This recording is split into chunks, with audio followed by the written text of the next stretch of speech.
everyone, welcome back to our channel. If you have never been here before, so I'm Karen and today in this video we're going to do IMET 2025 a past paper. जो हुआ ये exam हुआ था सितंबर अभी कुछ दिन पहले ही. या मुझे बहुत लोगों ने कहा कि लेट्स जस्ट डू इस साल का पेपर. हम लोग पहले बायो वाला सेक्शन करेंगे एंड देन उसके बाद केमिस्ट्री फिज़िक्स को डील करेंगे नेक्स्ट वीडियो में. ठीक है, स्टार्ट करते हैं. एंड हो सका तो आई विल ट्राई कि हम लोग ये लॉजिकल रीजनिंग और ये रीडिंग वाला पार्ट कैसे करना है और ये सारी चीज़ें भी देखेंगे. चलें बायो स्टार्ट करते हैं. पहला क्वेश्चन हमारे पास, ये जो सीरीज़ है इसके अकॉर्डिंग क्वेश्चन 10 है, वैसे क्वेश्चन 1 हम मान के चलते हैं. ठीक है, वो कहते हैं during lactic fermentation pyruvic acid is dash. सबसे पहले तो देखें ये जो ग्रीन मार्क किया हुआ है ये सही जवाब है. ठीक है, तो अगर आप एक्सप्लेनेशन देखना चाहते हैं या फिर किस तरीके से ये क्वेश्चन सॉल्व किया या होना चाहिए था तो आप सुन सकते हैं. अदरवाइज़ अगर आपको सिर्फ पेपर देखना है तो ये यहाँ पे ये ग्रीन कलर्ड वाला ये राइट ऑप्शन है. खैर, इस क्वेश्चन में वो कह रहा है कि लैक्टिक फर्मेंटेशन जब होती है तो पायरुविक एसिड क्या होता है, रिड्यूस होता है, ऑक्सीडाइज होता है, डी कार्बोक्सिलेटेड, फॉस्फोरिलेटेड या फिर डी फॉस्फोरिलेटेड. सबसे पहले तो देखिए हमारे पास फर्मेंटेशन क्या होती है. फर्मेंटेशन हमारे पास एन एरोबिक रेस्पिरेशन का दूसरा नाम है. ठीक है, अब एन एरोबिक रेस्पिरेशन या फिर फर्मेंटेशन दो तरीक़ों से हो सकती है. या तो उसमें प्रोडक्ट जो है वो बनेगा लैक्टिक एसिड या फिर उसमें बनेगा अल्कोहल या फिर इथेनॉल आप बोल सकते हो. 2 कार्बन वाली अल्कोहल को इथेनॉल बोला जाता है. अच्छा, अब यहाँ पे हमारे पास क्या होता है कि चाहे वो एरोबिक रेस्पिरेशन हो या फिर एन एरोबिक रेस्पिरेशन हो, जो पहला स्टेप है ग्लाइकोलिसिस वो दोनों में सेम होगा. ग्लाइकोलिसिस क्या होता है? ग्लाइकोलिसिस एक ऐसा प्रोसेस है जिसमें ग्लूकोज को 10 स्टेप में तोड़कर बनाया जाता है 2 आपके पास पायरुवेट के मॉलिक्यूल्स. ठीक है, यानी कि एक ग्लूकोज का मॉलिक्यूल आप तोड़कर बनाओगे 2 पायरुवेट. ग्लूकोज में 6 कार्बन होता है, एक ग्लूकोज में 6 कार्बन होता है. पायरुवेट एक पायरुवेट में 3 कार्बन होता है, इसीलिए आपके पास 3 कार्बन के 2 मॉलिक्यूल्स बनते हैं पायरुवेट के. समझ आ गया? अब पायरुवेट का ही दूसरा नाम हमारे पास पायरुविक एसिड होता है. तो अब समझ आया कि ये पायरुविक एसिड कहाँ से आया. ठीक है, तो बेसिकली ग्लाइकोलिसिस आपके पास एरोबिक रेस्पिरेशन में भी होगा, जैसे हमारे अंदर जो नॉर्मली रेस्पिरेशन होती है रेस्टिंग स्टेट में वो एरोबिक रेस्पिरेशन है. फिर उसके बाद ये पायरुवेट जो है ये जाता है किसमें, क्रेब्स साइकिल में, और फिर क्रेब्स साइकिल से यहाँ पे जाता है इलेक्ट्रॉन ट्रांसपोर्ट चेन में. इस तरीके से आपके पास एटीपी बनता है. ठीक है, ये तो हो गया एरोबिक रेस्पिरेशन. लेकिन एन एरोबिक रेस्पिरेशन में क्या होता है कि आपके पास ये जो पायरुवेट है ये क्या होता है, ये रिड्यूस होता है और बनाता है लैक्टिक एसिड या फिर इथेनॉल. अब लैक्टिक एसिड और इथेनॉल दोनों में डिफरेंस क्या है? दोनों तरीके के रेस्पिरेशन में डिफरेंस है, बिल्कुल है. क्या डिफरेंस है? बेसिकली अगर तो पायरुवेट सिर्फ रिड्यूस हो रहा है तो वो बनाएगा लैक्टिक एसिड. लेकिन अगर पायरुवेट रिड्यूस हो रहा है और उसके बाद ये इसके अंदर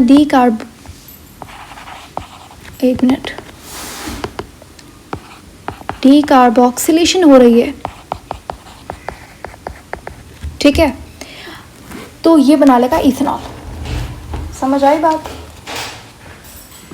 आई होप ये क्वेश्चन 10 अच्छे से क्लियर हो गया. तो यहाँ पे पायरुविक एसिड क्या होता है, रिड्यूस होता है लैक्टिक एसिड वाले केस में, और इथेनॉल जब बनता है तो वहाँ पे रिड्यूस भी होता है और डी कार्बोक्सिलेशन भी होती है. डी कार्बोक्सिलेशन का मतलब क्या है, रिमूवल ऑफ कार्बन डाइऑक्साइड. तो यहाँ पे कार्बन डाइऑक्साइड रिमूव होती है और ये इथेनॉल बनता है.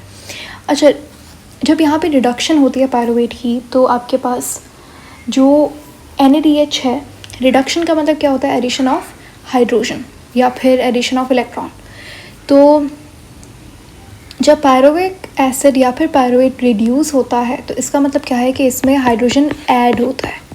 अब ये हाइड्रोजन कहाँ से आता है, ये हाइड्रोजन आता है NADH से. तो NADH बेसिकली क्या होता है, ऑक्सीडाइज होता है. तो ये आपके पास बायो एनर्जेटिक्स के अंदर आप जब भी पढ़ते हैं कि ये चीज़ ऑक्सीडाइज हो रही है या रिड्यूस हो रही है, तो जब भी कोई चीज़ ऑक्सीडाइज होगी तो हमेशा कुछ ना कुछ साइमल्टेनियसली रिड्यूस भी हो रहा होगा. क्योंकि ऑफ कोर्स ये जो हाइड्रोजन आ रहा है तो ये कहीं से तो आ रहा होगा, तो वो चीज़ ऑक्सीडाइज हो रही होगी, क्योंकि रिमूवल ऑफ हाइड्रोजन क्या है, ऑक्सीडेशन। तो कहीं से रिमूवल हो रहा है तभी इसके पास एडिशन हो रही है। ठीक है, दूसरे क्वेश्चन पे चलते हैं। विच of the following statements about glycolysis is correct. Glycolysis दोबारा से बायो एनर्जेटिक्स का सवाल है, तो 2025 में आप देख सकते हैं कि बायो एनर्जेटिक्स का अच्छा खासा वेटेज है। पहले वाले 3 क्वेश्चंस बायो के तीनों की तीनों बायो एनर्जेटिक्स वाले चैप्टर से, यानी कि फोटोसिंथेसिस रेस्पिरेशन। देखो ये वाला क्वेश्चन आया सेल्यूलर रेस्पिरेशन वाले चैप्टर से, टॉपिक से। ये वाला भी सेल्यूलर रेस्पिरेशन और ये भी सेल्यूलर रेस्पिरेशन। ठीक है, तो बायो एनर्जेटिक्स में भी सेल्यूलर रेस्पिरेशन बहुत इंपॉर्टेंट है। अगर आप मेरे पिछले वाले लेक्चर्स देखें तो वहाँ पे मैंने आपसे कहा था कि ये एक बहुत बहुत इम्पॉर्टेंट टॉपिक है, चैप्टर है आईमेट के लिए स्पेसिफिकली, और टोल के लिए भी, अगर आप किसी और फील्ड में जाने का सोच रहे हैं। ठीक है, and to pursue your bachelors in Italy. तो यहाँ पे अगर आपको ये चैप्टर समझना है, बायो एनर्जेटिक्स, फोटोसिंथेसिस और सेल्यूलर रेस्पिरेशन दोनों, तो यहाँ पे 1 शॉट प्रेजेंट है इसी चैनल के ऊपर। तो आई प्रेफर कि आप इन क्वेश्चंस को समझने से पहले आपके वो टॉपिक्स, वो कॉन्सेप्ट्स क्लियर होने चाहिए।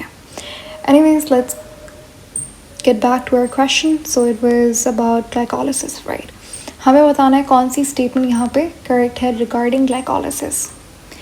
तो सही जवाब आपको दिख रहा है, option A is the right option, लेकिन क्यों वो हम देखते हैं। ग्लाइकोलिसिस हमारे पास सबसे पहले तो देखें, ये फर्स्ट स्टेप है सेल्यूलर रेस्पिरेशन का।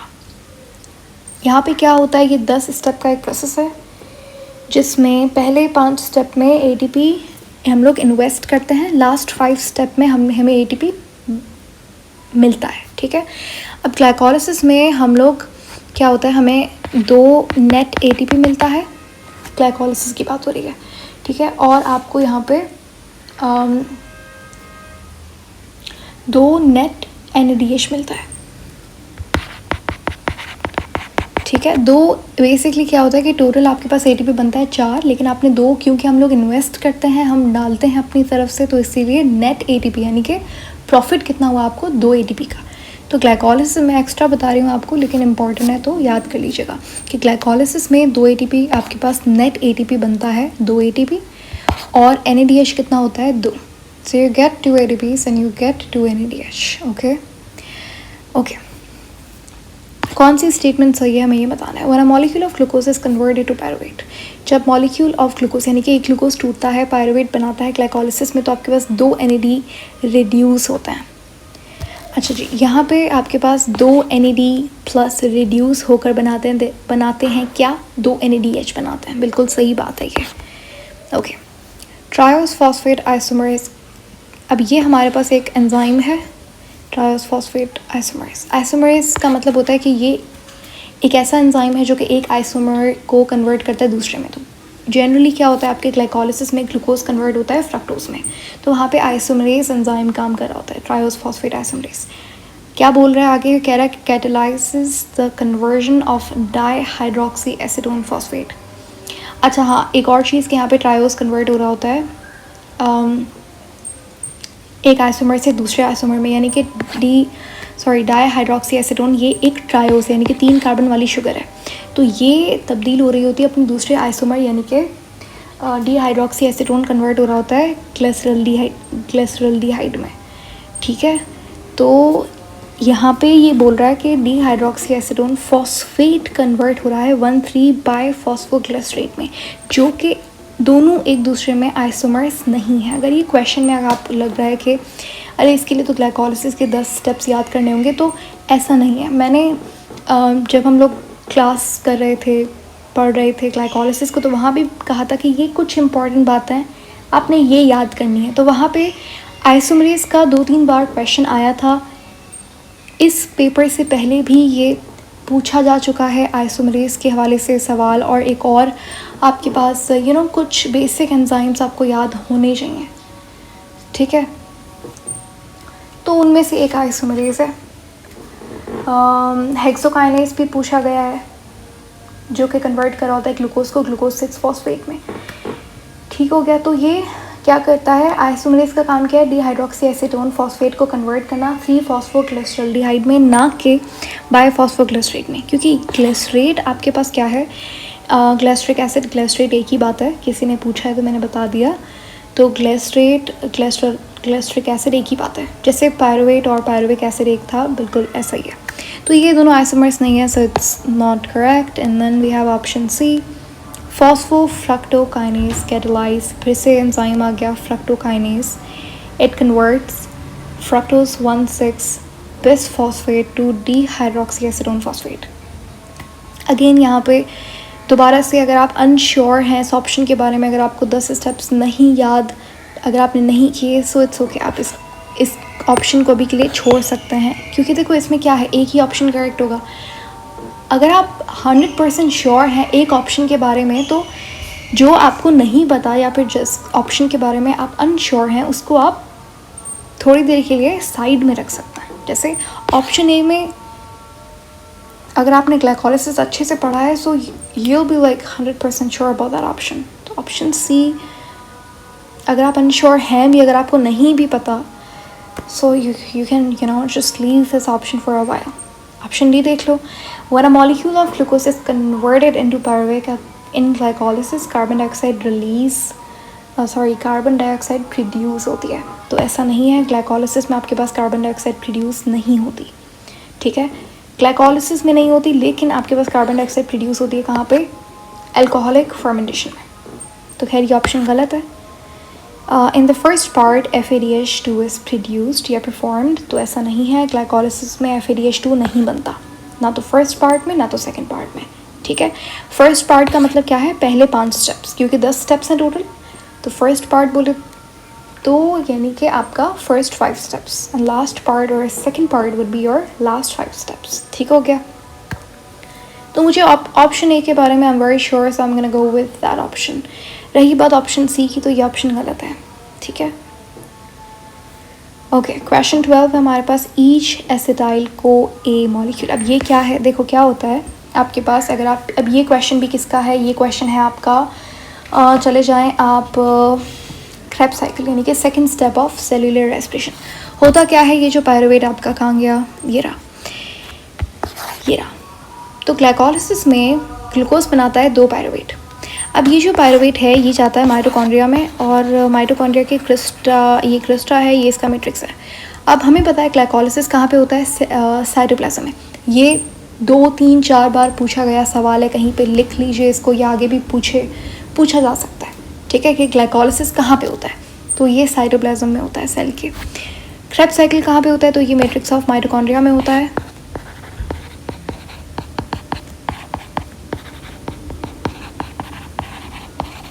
और इलेक्ट्रॉन ट्रांसपोर्ट चेन हमारा प्यारा ETC कहाँ पे होता है, क्रिस्टा में होता है। ये जो आप इस तरीके का ये स्ट्रक्चर देख रहे हैं, ये कोई एलियन स्ट्रक्चर नहीं है, ये कहलाता है इनर मेम्ब्रेन ऑफ माइटोकॉन्ड्रिया, जो कि बड़े सारे फोल्ड्स होते हैं इसमें, इन फोल्ड्स को क्रिस्टा कहते हैं, और इससे हम लोग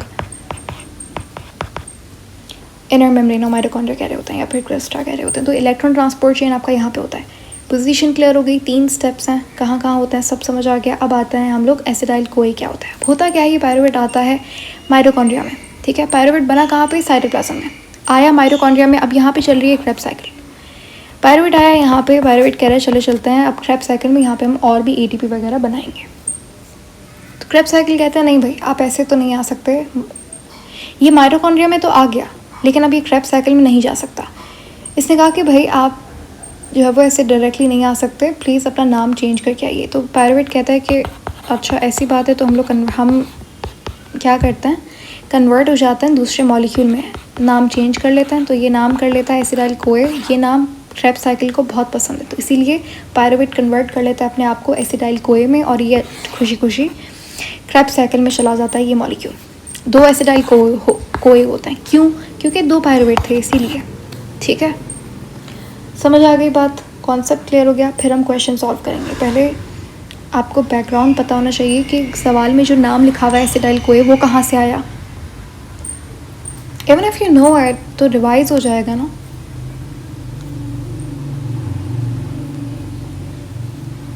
ओके तो अब ये जो एसिटाइल कोए है आपके पास, ये जाता है क्रेब्स साइकिल में, और यहाँ पे बहुत सारी चीज़ें बन रही होती हैं, जिनमें से 2-3 चीज़ें हैं आपका ATP बन रहा होता है, आपके पास NADH बन रहा होता है, FADH बन रहा होता है, और आपके पास कार्बन डाइऑक्साइड रिलीज़ होती है, ऐड होती है आपके पास।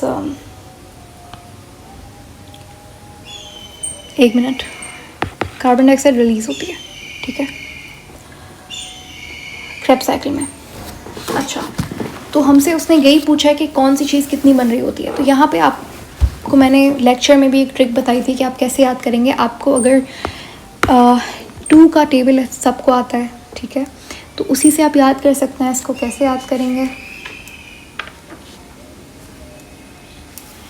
मैं आपको 2 एसिटाइल कोए का कैलकुलेशन बताऊंगी, ठीक है, यानी कि 2 पायरुवेट या फिर 2 एसिटाइल कोए से क्या क्या चीज़ें बन रही हैं आपके पास बन रहा है। इसमें आप क्या ट्रिक यूज़ करेंगे, इसमें ट्रिक है 262, ठीक है, 262। ये आपके पास चीज़ें बन रही होती हैं क्रेब्स साइकिल में। अगर आपको ये याद हो गया तो आपका क्रेब्स साइकिल के जितने भी क्वेश्चन हैं वो सारे सॉल्व हो जाएंगे।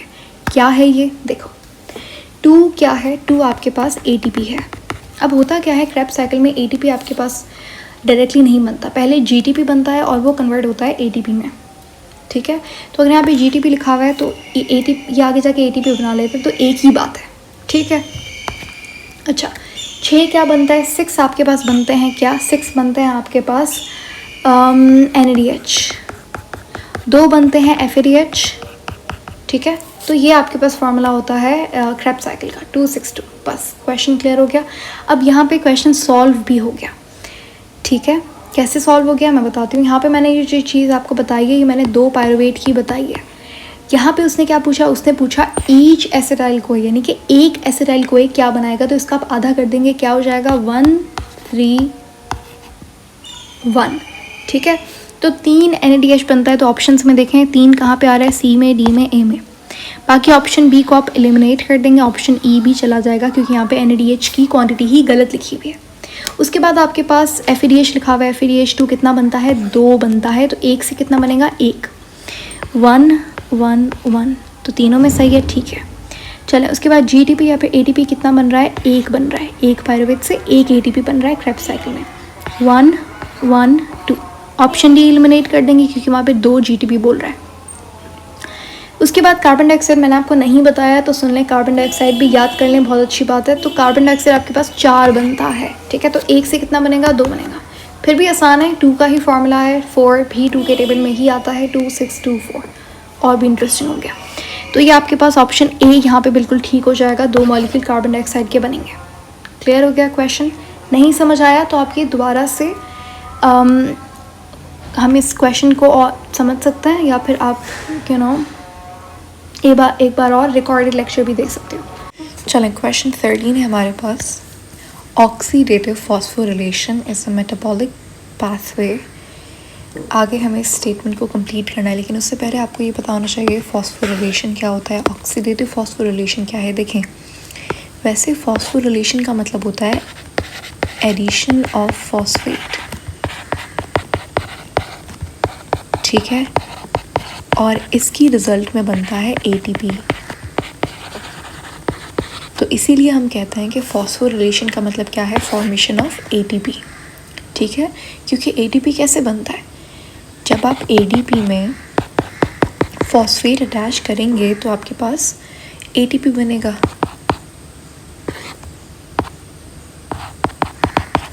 तो इसीलिए कहा जाता है कि फॉस्फोरिलेशन क्या है, प्रोडक्शन या फिर फॉर्मेशन ऑफ ATP। अब फॉस्फोरिलेशन कुछ तरीक़ों से होती है एक सेल में।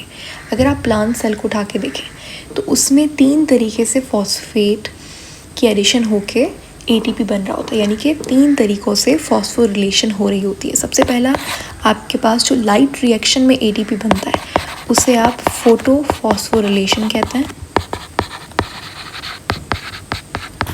फोटो किससे निकला है, लाइट से निकला है। तो फोटोसिंथेसिस का पहला स्टेप लाइट रिएक्शन, उसमें जो ATP बनेगा वो क्या कहलाएगा, फोटो फॉस्फोरिलेशन से बना हुआ ATP।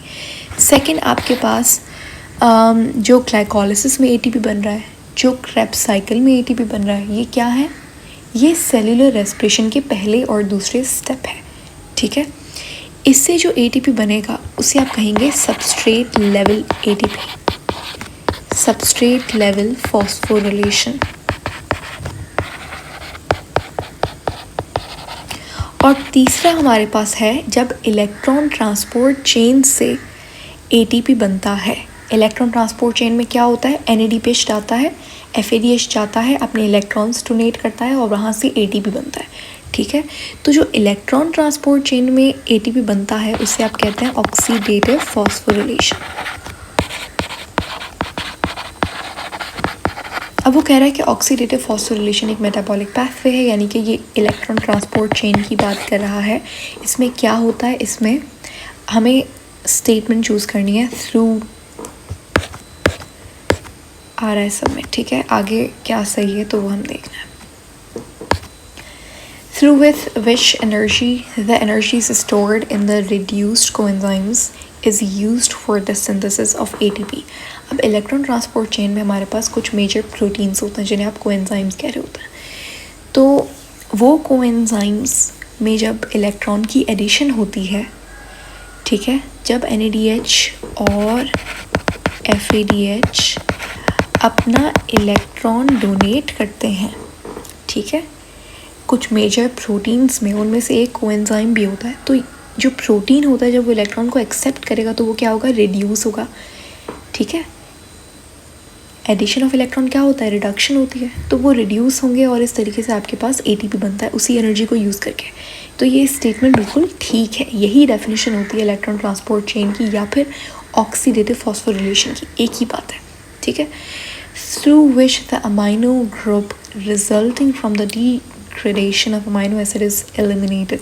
अब ये बात हो रही है किसकी, ये बात हो रही है लिवर में होने वाली अमाइनो एसिड की ब्रेकडाउन की, जहाँ पे अमाइनो एसिड को तोड़कर हम लोग ग्लूकोज बना रहे होते हैं और वहाँ से यूरिया बन रहा होता है, वो ऑर्निथीन साइकिल या फिर यूरिया साइकिल में जा रहा होता है। तो ये ऑप्शन गलत है, ये चीज़ हो रही है लिवर में, जहाँ पे अमाइनो एसिड का अमाइनो ग्रुप सेपरेट या फिर एलिमिनेट होता है अमाइनो एसिड से। ठीक है, तो ये गलत है। उसके बाद अमाइनो एसिड का होपफुली मैं ये मान के चल रही हूँ आपको स्ट्रक्चर आता है, नहीं आता तो चलें यहाँ पे बना लेते हैं हम। ये कार्बन होता है बीच में, सेंटर में कार्बन होता है, ऊपर की तरफ यहाँ पे हाइड्रोजन अटैच है, नीचे यहाँ पे कोई भी ग्रुप हो सकता है, तो मैंने R लिख दिया यानी कि रेडिकल ग्रुप। यहाँ पे आपका आ जाएगा कार्बोक्सिलिक ग्रुप और ये आ जाएगा आपका अमाइन ग्रुप। तो ये स्ट्रक्चर होता है किसका, अमाइनो एसिड का। जब आप ये वाला ग्रुप अमाइनो ग्रुप यहाँ से एलिमिनेट करते हैं, हटाते हैं, तो इसको डी अमाइनेशन बोलते हैं और ये आपका लिवर में होता है। क्यों होता है, जब आपके पास पुराना प्रोटीन तोड़ के हम नया बना रहे होते हैं या फिर आपको प्रोटीन से ग्लूकोज बनाना है, तो उस केस में अमाइनो एसिड को तोड़ा जाता है।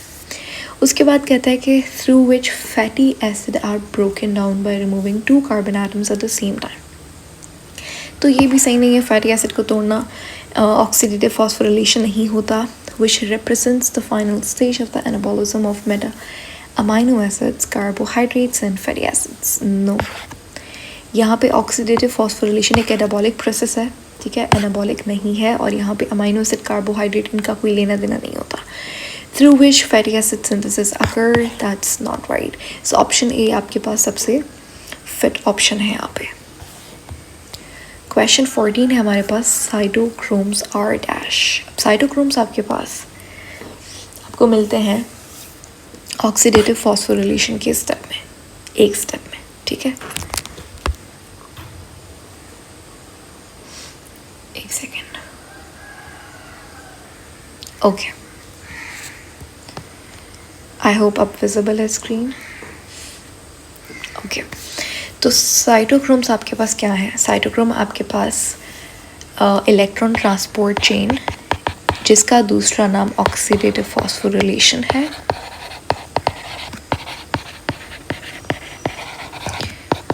इसका नाम तो ऑक्सीडेटिव फॉस्फोरिलेशन नहीं है, लेकिन क्योंकि इसमें एटीपी जो बन रहा है वो ऑक्सीडेटिव फॉस्फोरिलेशन से बन रहा है, तो हम कहते हैं अच्छा ये वही है जो क्वेश्चन में आपको काम आ सकता है, ये टर्म पता होना चाहिए। अच्छा ये एक ही है, अच्छा जी, हाँ, और इसी को हम कहते हैं क्या, रेस्पिरेटरी चेन। ठीक है, तो यहाँ पे बात किसकी हो रही है, रेस्पिरेटरी चेन की, इलेक्ट्रॉन ट्रांसपोर्ट चेन की, तो बिल्कुल ठीक बात है। साइटोक्रोम्स आपके पास रेस्पिरेटरी चेन में पाए जाते एक हीम प्रोटीन्स हैं। हीम का मतलब क्या है, आयरन कंटेनिंग। ठीक है। दूसरा वो कह रहा है ट्रांसपोर्टर्स ऑफ हाइड्रोजन एटम। नहीं भाई, ये इलेक्ट्रॉन को ट्रांसपोर्ट करते हैं, हाइड्रोजन को ट्रांसपोर्ट नहीं करते। एंजाइम्स दैट सिंथेसाइज एटीपी, तो ये एंजाइम नहीं है, ये प्रोटीन्स हैं, ठीक है। और एटीपी को सिंथेसाइज करने वाला एंजाइम आपको पता होना चाहिए कौन सा होता है, एटीपी सिंथेज, ठीक है, जिसको F1 F0 प्रोटीन भी कहते हैं। इनहिबिटर्स ऑफ ऑक्सीडेटिव फॉस्फोरिलेशन, तो ये इनहिबिटर्स नहीं होते, ये बड़े ही एसेंशियल कंपोनेंट होते हैं ऑक्सीडेटिव फॉस्फोरिलेशन या फिर इलेक्ट्रॉन ट्रांसपोर्ट चेन के, तो ये रोकेंगे क्यों? नहीं भाई, इनहिबिटर्स नहीं होते ना, तो ये कोफैक्टर्स होते हैं ग्लाइकोलाइसिस में, ठीक है। ग्लाइकोलाइसिस समझ में आता है, first step of cellular respiration, और इलेक्ट्रॉन ट्रांसपोर्ट चेन क्या है, थर्ड स्टेप, आखिरी वाला स्टेप। तो ऑप्शन ए यहाँ पे बिल्कुल ठीक है। उसके बाद कोलेजन आपके पास किस तरीके का प्रोटीन है? मुझे ये क्वेश्चन बहुत इंटरेस्टिंग लगा, ठीक है। इस तरीके का क्वेश्चन पिछले कभी पेपर्स में नहीं पूछा गया है। हाँ, उन्होंने पूछा था कि अबंडेंट प्रोटीन कौन सा है आपके पास, तो अबंडेंट प्रोटीन कोलेजन होता है एनिमल वर्ल्ड के अंदर, वैसे रुबिस्को होता है, ठीक है। वैसे कौन सा है, रुबिस्को। रुबिस्को क्या है, एक एंजाइम है, एंजाइम्स भी प्रोटीन होते हैं, हार्मोन्स भी प्रोटीन होता है, ठीक है, 99%। तो रुबिस्को आपके पास कहाँ पे इस्तेमाल होता है, ये आपका क्रेब्स साइकिल में यूज़ होने वाला एंजाइम है जो कि कार्बन डाइऑक्साइड को ट्रैप करता है और RUBP में अटैच करता है। अभी जो बात कही वो बहुत लोगों को नहीं समझ आई होगी, तो वो इसलिए क्योंकि आपने क्रेब्स साइकिल नहीं पढ़ा हुआ। कोई मसला नहीं है, आप ये सेल्यूलर रेस्पिरेशन में पढ़ेंगे आगे, ठीक है। और IMET के लिए अगर आप अपेयर होना चाहते हैं नेक्स्ट ईयर, इस साल वाला IMET हो गया कुछ दिन पहले, सो मेक श्योर आपका बायो एनर्जेटिक्स वाला चैप्टर आपको फिंगर टिप्स पे याद है, क्योंकि आप देखें यहाँ पे पहले कितने 5 क्वेश्चंस बायो एनर्जेटिक्स वाले चैप्टर से सेल्यूलर रेस्पिरेशन वाले टॉपिक से ही आए हैं, विच is very weird but it is what it is. तो मेक श्योर का आपका ये चैप्टर बहुत क्लियर है, याद है आपको अच्छे से हर चीज़। चलें जी, बल्कि इलेक्ट्रॉन ट्रांसपोर्ट चेन अगर आप 2024 का पेपर उठा के देखें तो वहाँ पे उन्होंने इलेक्ट्रॉन ट्रांसपोर्ट चेन में जो सीक्वेंस होता है कि भाई इलेक्ट्रॉन अब यहाँ से यहाँ जा रहा है, यहाँ से यहाँ, तो ये सारी चीज़ें भी पूछ ली थी उन्होंने, तो ये आपको याद होना चाहिए। चलें जी, कोलेजन, ये बड़ा मुझे इंटरेस्टिंग क्वेश्चन लगा। बाय द वे, कोलेजन आपके पास हमेशा सेल्स के बाहर की तरफ सिक्रीट होता है, तो ये एक एक्स्ट्रा सेल्यूलर प्रोटीन हुआ, ना तो ये मेम्ब्रेन में सिक्रीट होता है, ना तो ये सेल के अंदर होता है। और थिक फिलामेंट, ये आपके मसल के अंदर थिक फिलामेंट्स होते हैं, उसकी बात हो रही है, तो उसमें अबंडेंट ऐसा बात नहीं है, ठीक है। थिक फिलामेंट में आपके पास मायोसिन प्रोटीन होता है, कोलेजन नहीं होता, ठीक है। और थिन फिलामेंट जिसको आप आई बैंड भी कह रहे होते हैं, जिसको आप लाइट बैंड भी कह रहे होते हैं, और थिक फिलामेंट को क्या कहेंगे हम, ए बैंड या फिर डार्क बैंड, इसमें मायोसिन होता है। और थिन बैंड में आपके पास एक्टिन होता है, एक्टिन होता है और ट्रोपोनिन होता है और ट्रोपोमायोसिन होता है, ठीक है। और ना तो ये न्यूक्लियर प्रोटीन है, तो ये आपके पास एक्स्ट्रा सेलुलर प्रोटीन है, ये सेल के बाहर, सेल्स के दरमियान में सिक्रीट होता है, उनको जोड़ कर रखता है, ठीक है। ओके जी, muscle contraction is triggered by an increase in the concentration of calcium ions that bind to। Muscle contraction आपके पास ट्रिगर कैसे होती है, यानी कि ट्रिगर का मतलब है कि वो शुरू कैसे होती है, उसको क्या सिग्नल मिलता है। तो मसल कॉन्ट्रैक्शन शुरू होती है जब आपके पास कैल्शियम की कंसंट्रेशन एक सेल में, मसल सेल में, जिसको आप मायोसाइट कह रहे होते हैं या फिर मायो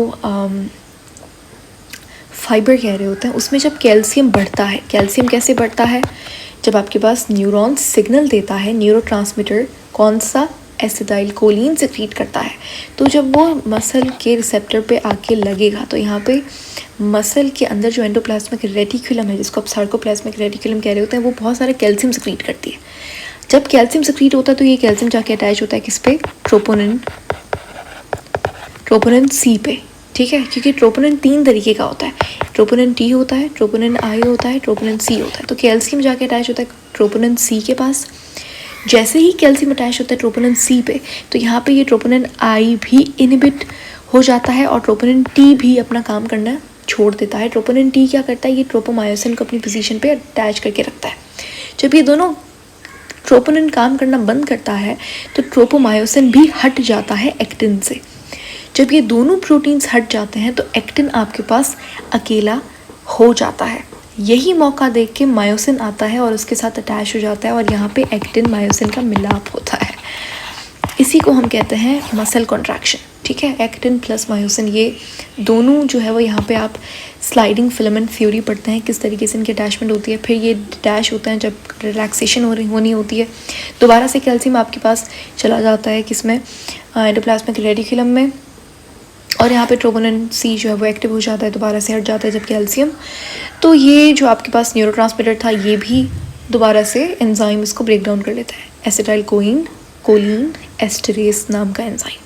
तो ये पूरा मसल कॉन्ट्रैक्शन मैंने आपको समझा दिया है। अगर जिसने पढ़ा हुआ है उसके लिए बहुत आसान रिवीजन हो जाएगा, बहुत अच्छी बात है। लेकिन जिसको नहीं पता ट्रोपोनिन क्या है, ट्रोपोमायोसिन क्या है, क्या बोल दिया मैम आपने, मुझे तो बिल्कुल सर के ऊपर से गया है। सो इट इज़ पॉसिबल, लेकिन बिल्कुल डरने की बात नहीं है। जो भी मैंने बोला बहुत आसान था अगर आपने वो थोड़ा सा भी पढ़ा हुआ है, ठीक है। तो ट्रोपोनिन यहाँ पे सही जवाब है, ठीक है। तो कैल्शियम जाके अटैच होता है कहाँ पे, ट्रोपोनिन सी पे। अभी के लिए आप इतना याद कर लें। चलें, क्वेश्चन 17 है हमारे पास। Which of the following statements about myosin and actin are is correct. Are correct होना चाहिए था, पर एनीवेज तो यहाँ पे वो कह रहे हैं कि आपके पास एक्टिन और मायोसिन के हवाले से कौन सी स्टेटमेंट चाहिए। तो इसका मतलब ये इन्होंने बहुत पैटर्न जो है अभी इस साल के पेपर में सेम चैप्टर के क्वेश्चंस दिए हैं एक दो, और वो भी साथ में। जैसे अब यहाँ पे देखो तो पहले 7 क्वेश्चंस कहाँ से थे, सेल्यूलर रेस्पिरेशन से थे। अब ये 2 क्वेश्चन कहाँ से आ गए, मसल वाले चैप्टर से आ गए, ठीक है। तो ये सीन चल रहा है। अगला जो ये है क्वेश्चन, ये सर्कुलेशन से आ गया। तो 2024 में 2024 में इन्होंने एनाटॉमी और फिजियोलॉजी से क्वेश्चंस नहीं दिए थे, तो आई थिंक इन्होंने सारी 2025 में सारी कसर निकाल ली है। So which is a good thing, क्योंकि एनाटॉमी और फिजियोलॉजी अच्छे से मोस्ट ऑफ द स्टूडेंट्स को इंटरेस्ट भी होता है, याद भी होती है। लेकिन अभी इस साल ये था कि अच्छा क्वेश्चन आएगा ही नहीं, तो वो फिर लास्ट में रखा था सबने। पर इस साल लेसन लर्नड कि भाई आपके पास कहीं से कुछ भी आ सकता है। तो दोबारा से मसल वाले चैप्टर से यानी कि फिजियोलॉजी से क्वेश्चन आया है। चलें, which of the following statements about myosin and actin are correct. Is correct. Actin myosin हमारे पास कॉन्ट्रैक्टाइल प्रोटीन्स होते हैं जो कि आपके पास मसल में प्रेजेंट होता है, ठीक है। The binding of ATP to the actin myosin complex. Actin myosin जब जुड़ता है तो कॉन्ट्रैक्शन होती है जिसे आप एक्टिन मायोसिन कॉम्प्लेक्स कहते हैं, ठीक है। अब जब ATP आके बाइंड होता है तो ये क्या करता है, एक्टिन मायोसिन को तोड़ता है, ठीक है। पहले क्या होता है, एक्टिन मायोसिन जुड़ते हैं, उसमें भी ATP चाहिए होता है। लेकिन जब ये बन जाएगा एक्टिन मायोसिन कॉम्प्लेक्स, समझ में आया, एक्टिन मायोसिन कॉम्प्लेक्स बन जाएगा, फिर जब ATP आएगा अटैच होगा तो ये उसको तोड़ेगा। जो ब्रिज बनी है, ठीक है, उसको ये ब्रेक डाउन करेगा। तो ये क्या प्रमोट करता है, डिसोसिएशन यानी कि तोड़ना of the complex, actin myosin complex. समझ आ गया। ऑप्शन ए बिल्कुल ठीक जवाब है यहाँ पे। बाकी ऑप्शंस भी देख लेते हैं क्यों गलत है। The binding of ATP to the actin myosin complex promotes the formation of the complex. तो देखें यहाँ पे आपके पास जो कॉम्प्लेक्स बनता है वो ATP की बाइंडिंग से नहीं बनता। प्राइमरीली वो कॉम्प्लेक्स बनता है कैल्शियम जब बाइंड होता है ट्रोपोनिन से। तो इसके पीछे रीज़न क्या है, कॉम्प्लेक्स बनने का रीज़न ये है कि जब ट्रोपोनिन C के साथ कैल्शियम अटैच होगा तो ये ट्रिगर है कॉम्प्लेक्स बनने का, ठीक है। टूटने का ATP ट्रिगर है, ठीक है। The binding of calcium to troponin is necessary which is very important. किसके लिए भाई, डिसोसिएशन नहीं, गलत हो गया, एसोसिएशन बनने के लिए, फॉर्मेशन के लिए ट्रोपोनिन कैल्शियम जाके अटैच होगा ट्रोपोनिन पे, ठीक है। तो ये गलत बात हो गई। उसके बाद है जी हमारे पास actin has ATPase activity. Actin के पास एटीपेज एक्टिविटी नहीं होती, मायोसिन के पास होती है, ठीक है। ट्रोपोमायोसिन हैज़ एटीपेज एक्टिविटी, तो नहीं, मायोसिन के पास होती है। ट्रोपोमायोसिन क्या करता है, ये ATP को हाइड्रोलाइज नहीं करता, इसका ATP से कोई लेना देना नहीं है। इसका काम सिर्फ ये होता है कि ये एक्टिन को कवर करके रखता है कि भाई मायोसिन आप आके अटैच मत होना। क्वेश्चन 18 है, होपफुली क्लियर हो गया होगा। क्वेश्चन 18 बड़ा डीप में इन्होंने जाके सवाल पूछा है बोहर इफ़ेक्ट का, जो कि बहुत बारी आपको नहीं पढ़ाया जाता सिलेबस में। तो खैर अच्छा क्वेश्चन है, इंटरेस्टिंग सवाल है। तो बोहर इफ़ेक्ट आपके पास देखें क्वेश्चन में, अच्छी बात यह है उन्होंने क्वेश्चन में ही डेफिनेशन लिख दी है, नाइस। चलें, बोहर इफ़ेक्ट हमारे पास एक छोटा सा कॉन्सेप्ट है, आप सर्कुलेशन में पढ़ते हैं जब आप ये पढ़ रहे होते हैं कि transport of gases exchange between capillaries या फिर gases exchange between lungs and blood vessels, तो वहाँ पे बोहर इफ़ेक्ट का बड़ा अच्छा कॉन्सेप्ट आता है जो कि इम्पोर्टेंट होता है समझने के लिए। तो कह रहे हैं कि ये आपके पास होता है जब टिश्यूज़ में होता है, जब observed in tissues that are oxidizing large amounts of nutrients, जो टिश्यू आपके पास न्यूट्रिएंट्स को ज़्यादा अमाउंट में ऑक्सीडाइज कर रहा है, न्यूट्रिएंट्स समझ लो ग्लूकोज है, तो उसको ज़्यादा ऑक्सीडाइज करेगा, तो यहाँ पे ज़्यादा सेल्यूलर रेस्पिरेशन होगी, ज़्यादा होगी तो वहाँ पे कार्बन डाइऑक्साइड ज़्यादा सिक्रीट होगी, ठीक है, तो वहाँ पे हाइड्रोजन आयंस भी ज़्यादा बनेंगे, वहाँ पे कार्बन डाइऑक्साइड भी ज़्यादा रिलीज़ होगी ब्लड में। तो ये रिज़ल्ट करता है किस में, ये रिज़ल्ट करता है आपके पास जो हीमोग्लोबिन। यहाँ पे अगर आपको नहीं भी पता बोहर इफेक्ट, तो कॉमन सेंस वाला सवाल है ये कि भाई कार्बन डाइऑक्साइड ज़्यादा है, बहुत आसान सा क्वेश्चन है वैसे। कार्बन डाइऑक्साइड अगर ज़्यादा है, हाँ, बोहर इफेक्ट क्या है वो भी हम समझेंगे, पहले क्वेश्चन समझ लीजिए कि आपके पास कार्बन डाइऑक्साइड ज़्यादा है अगर टिश्यू में, तो जब ये कार्बन डाइऑक्साइड आएगी ब्लड में, तो ब्लड में आपके पास कौन कैरी करता है ऑक्सीजन को, हीमोग्लोबिन। तो ये हीमोग्लोबिन के साथ जाके कार्बन डाइऑक्साइड अटैच हो जाएगी, क्योंकि कार्बन डाइऑक्साइड की कंसनट्रेशन ज़्यादा है, ठीक है। तो ऑक्सीजनेटेड हीमोग्लोबिन कम हो जाएगा, डिक्रीज इन ऑक्सीजनेटेड हीमोग्लोबिन, जो कि बिल्कुल सही बात है, ठीक है। बोहर इफेक्ट, अभी बोहर इफेक्ट मैंने आपको समझाया ही नहीं है, जस्ट जो स्टेटमेंट में आगे बात लिखी हुई है वो हमने पढ़ी है, उसके बेसिस पे आप ये क्वेश्चन सॉल्व कर सकते थे, ठीक है। ऑप्शन बी में कह रहा है कि in an increase in oxygenated haemoglobin molecules. भाई इंक्रीज कैसे होगा, जब कार्बन डाइऑक्साइड ज़्यादा है तो ऑक्सीजनेटेड हीमोग्लोबिन कैसे इंक्रीज होगा, डीऑक्सीजनेटेड हीमोग्लोबिन इंक्रीज होगा। Increase in the total number of red blood cells, red blood cells कैसे बढ़ेंगे कार्बन डाइऑक्साइड के बढ़ने से, रेड ब्लड सेल्स उतने ही रहेंगे भाई, ठीक है। मैजिक तो है नहीं कि भाई कार्बन डाइऑक्साइड आई, क्योंकि रेड ब्लड सेल कहाँ पे बन रहा है, ये बन रहा है बोन मैरो में, ठीक है। डीनेचरेशन ऑफ हीमोग्लोबिन, तो ऐसा भी नहीं है कि भाई हीमोग्लोबिन काम करना ही बंद कर देगा, ठीक है, डीनेचर हो जाएगा कार्बन डाइऑक्साइड ज़्यादा, तो ऐसा नहीं होता, ठीक है। इंक्रीज इन प्रोटीन सिंथेसिस, के भाई प्रोटीन जो है वो बनना बढ़ जाएगा क्योंकि कार्बन डाइऑक्साइड सर आ रहा है, ऐसा नहीं है, ऐसा कुछ भी नहीं होगा, ठीक है। ऑप्शन ए फिट ऑप्शन है यहाँ पे। अगर आपने नहीं भी पढ़ा बोहर इफेक्ट क्या है, तो फिर भी आप ये क्वेश्चन सॉल्व कर सकते थे, and that's the beauty of IMAT questions, ठीक है। अगर आप थोड़ा सा उसको क्वेश्चन को ब्रेक डाउन करें, आपको क्वेश्चन में ही आंसर मिल जाएगा। अब हम देखते हैं बोहर इफेक्ट क्या है, मतलब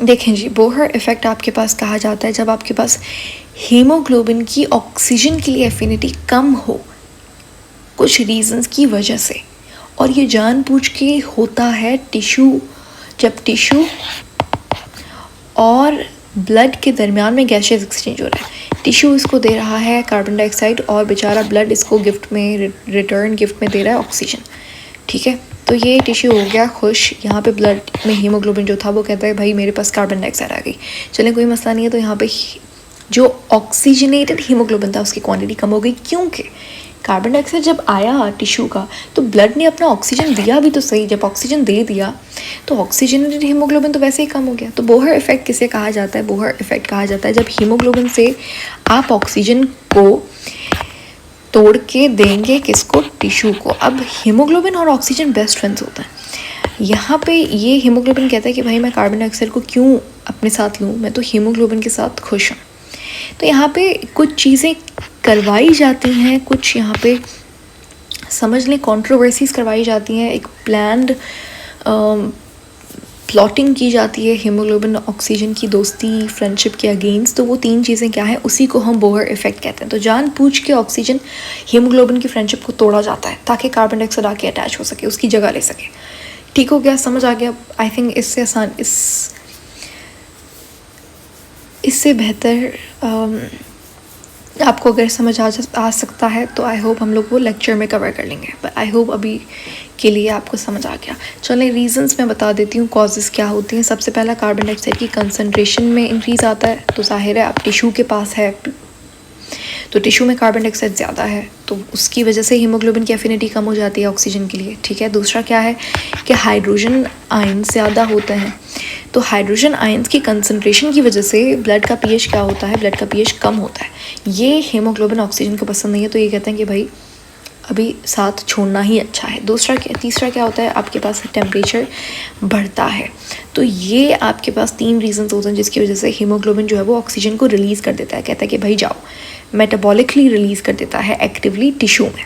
ठीक हो गया, समझ आ गया? तो ये बहुत, आई थिंक अब नहीं भी आपने चैप्टर पढ़ा, नहीं भी पढ़ना, तो ये अब समझ आ गया होगा बोहर इफेक्ट क्या होता है, कि भाई रिलीज़ ऑफ ऑक्सीजन, या फिर आप बोल सकते हैं decrease in haemoglobin affinity for oxygen. इसे हम लोग बोहर इफेक्ट कहते हैं। क्यों होती है? इन तीन रीज़न की वजह से होती है। ठीक है, इसको लिख लेंगे यहीं पे। Which of the following compounds corresponds to the statement. आपके पास इसमें से कौन सा ऐसा चीज़ है जो कि इस स्टेटमेंट को सही जस्टिफाई कर रही है, वो मतलब आंसर क्या है इसका? एक ऐसा सब्सटेंस जो कि स्पीड ऑफ रिएक्शन बढ़ाता है, खुद वो रिएक्शन में अनचेंज्ड, यानी कि वो खुद रिएक्शन में पार्ट नहीं लेता, तो ये तो हमारा प्यारा एंजाइम ही कर सकता है, जिसको आप बायोलॉजिकल कैटलिस्ट बोलते हैं, इसीलिए कैटलिस्ट सही जवाब है। ठीक है, कोफैक्टर क्या होता है जो कि एंजाइम को हेल्प करे, एंजाइम को काम करने में, जो एंजाइम्स इनएक्टिव होते हैं उनको एक्टिव करे, कोफैक्टर का वो काम होता है। ये नॉन प्रोटीन हेल्पर होता है। ठीक है, ये चेंज हो सकता है। इफेक्टर क्या होता है? ये आपके पास एंजाइम की एक्टिविटी को मॉड्यूलेट करने का काम करता है। जनरली नहीं होते इफेक्टर्स, कोफैक्टर ही काम कर रहा होता है, लेकिन समझ लें ये आपके पास एक तरीके का एंजाइम की एक्टिविटी को और भी बढ़ाता है, मॉड्यूलेट करता है, एनहांस करता है इफेक्टर। मॉड्यूलेटर क्या होता है? मॉड्यूलेटर आप बोल सकते हैं रेगुलेटर, मॉड्यूलेटर यानी कि रेगुलेटर। कोलेस्ट्रॉल आपके पास एक मेम्ब्रेन का कंपोनेंट है, ये कैटलिस्ट नहीं है, या ना तो इस डेफिनेशन से मैच होता है। कोलेस्ट्रॉल आपके पास लिपिड, टर्शरी लिपिड का एक टाइप है। ठीक है, अब देखो ये इन्होंने दो क्वेश्चन दे दिए, कहाँ से? एंजाइम से। फिर दो क्वेश्चन यहाँ पे आपको पूछे गए किसके,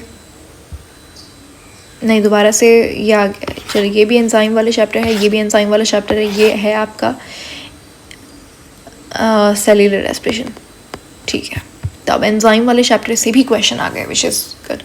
लास्ट पेपर में अगर आप देखो तो वहाँ पे एंजाइम से उन्होंने एक दो क्वेश्चन ही पूछे, लेकिन यहाँ पे मुझे 1 2 3 4 क्वेश्चन दिख रहे हैं एंजाइम से, तो इसका मतलब ये एंजाइम भी बहुत इंपॉर्टेंट चैप्टर है। चलें, आपके पास इनहिबिटर 3 तरीके का होता है, एक कॉम्पिटिटिव, नॉन कॉम्पिटिटिव, ठीक है, और एक तीसरा होता है जिसको अभी आप साइड पे रख लें, अभी आप ये दो समझें। देखें, कॉम्पिटिटिव इनहिबिटर के अंदर क्या होता है, ये कंपटीशन करता है किसके साथ? सबस्ट्रेट के साथ। किस बात पे कंपटीशन होता है? कंपटीशन होता है एंजाइम की एक्टिव साइट पे कौन जाके अटैच होगा। सबस्ट्रेट कहता है मैं जाके अटैच होगा, अगर सबस्ट्रेट अटैच हुआ तो एंजाइम अपना काम करेगा। अगर कॉम्पिटिटिव इनहिबिटर जाके अटैच हो गया सबस्ट्रेट से पहले एक्टिव साइट पे, तो एंजाइम की एक्टिविटी इनहिबिट हो जाएगी, एंजाइम काम करना बंद कर देगा। तो कॉम्पिटिटिव इनहिबिटर के अंदर आपके पास क्या होता है? इनहिबिटर और सबस्ट्रेट compete करते हैं एक्टिव साइट ऑफ एंजाइम के लिए। मैंने आपको समझा दिया कैसे। दूसरे आप ऑप्शंस पढ़ सकते हैं यहाँ पे, खुद से ये आपने पढ़ना है, मैं नहीं यहाँ पे समझा रही दूसरे options, I will skip it. And ये आपका छोटा सा प्रेजेंट है, ठीक है। ये क्वेश्चन 20 के दूसरे ऑप्शंस आपने पढ़ने हैं, आसान है बहुत, ठीक है। क्वेश्चन 21 है आपके पास, which of the following classes of digestive enzymes is involve in the digestion of proteins. Proteins को डाइजेस्ट करने के लिए पेप्टाइडेज प्रेजेंट होता है, ठीक है। अमाइलेज जो है वो स्टार्च को ब्रेक डाउन करता है, लाइपेज लिपिड को, आइसोमरेज जो है वो एक आइसोमर को दूसरे में कन्वर्ट करने का काम करता है। ये कोई डाइजेशन नहीं करता किसी चीज़ की, जैसे ग्लूकोज है तो उसको फ्रक्टोज में करेगा आइसोमरेज। और ट्रांसमाइनेज जो है आपके पास अमाइनो एसिड का मेटाबॉलिज्म करता है, ना कि उसका डाइजेशन करता है। ट्रांसमाइनेज, ठीक है, मैं लिख देती हूँ यहाँ पे, अमाइनो एसिड का मेटाबॉलिज्म करेगा।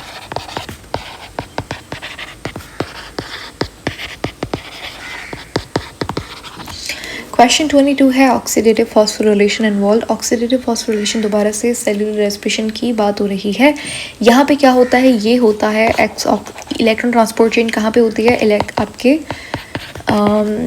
माइटोकॉन्ड्रिया के इनर मेम्ब्रेन, जिसको आप क्रिस्टा कह रहे होते हैं, वहाँ पे। सो ये आपके पास क्रिस्टा में कुछ प्रोटीन्स प्रेजेंट होते हैं, प्रोटीन कॉम्प्लेक्स, ठीक है, जिनमें से अभी एक हमने पढ़ा साइटोक्रोम था। तो इसमें मेम्ब्रेन प्रोटीन्स इन्वॉल्व होते हैं और इसमें मोबाइल मॉलिक्यूल्स भी होते हैं। मोबाइल का मतलब क्या है, जो मूव कर सकता है। प्रोटीन मेम्ब्रेन प्रोटीन्स मूव नहीं कर सकते, वो अपनी पोजीशन पे फिक्स्ड होते हैं, लेकिन मोबाइल मॉलिक्यूल्स भी होते हैं। मोबाइल यानी कि मूवेबल, ठीक है। जैसे कि आपके पास complexes 1 to 4, complex 1, complex 2, complex 3, complex 4, ये सारे कॉम्प्लेक्सेस हैं। किस चीज़ से बने हुए हैं, प्रोटीन कॉम्प्लेक्सेस हैं, ठीक है। और मोबाइल मॉलिक्यूल का अगर मैं एग्जांपल दूं तो जैसे आपके पास यूबिक्विनोन है, जिसको आप साइटोक्रोम सी बोलते हैं। अभी जो पढ़ा था साइटोक्रोम, वो मोबाइल मॉलिक्यूल होता है, वो फिक्स्ड नहीं होता, वो मूव कर सकता है अपनी पोजीशन से, ठीक है। हाँ, एक ही है यूबिक्विनोन। अभी किसी ने पूछा कि यूबिक्विनोन और साइटोक्रोम सी एक ही है, तो हाँ एक ही बात है, साइटोक्रोम सी यूबिक्विनोन एक ही बात है। उसके बाद कह रहा है कि एक्सक्लूसिवली माइटोकॉन्ड्रियल मैट्रिक्स प्रोटीन्स ही होते हैं इलेक्ट्रॉन ट्रांसपोर्ट चेन या फिर ऑक्सीडेटिव फॉस्फोरिलेशन में, तो ऐसा नहीं है, मोबाइल मॉलिक्यूल्स भी होते हैं। दोबारा से वही, एक्सक्लूसिव का मतलब होता है सिर्फ, ओनली, सिर्फ पेरिफेरल प्रोटीन है, सिर्फ इंटीग्रल प्रोटीन है, सिर्फ न्यूक्लियर प्रोटीन है, तो नहीं, वहाँ पे मेम्ब्रेन प्रोटीन होता है। कौन सा प्रोटीन, ना तो न्यूक्लियर ना तो साइटोप्लाज्मिक प्रोटीन, बल्कि कैसा, मेम्ब्रेन प्रोटीन। क्योंकि इलेक्ट्रॉन ट्रांसपोर्ट चेन कहाँ पे हो रही है, इनर मेम्ब्रेन में हो रही है, क्रिस्टा में हो रही है,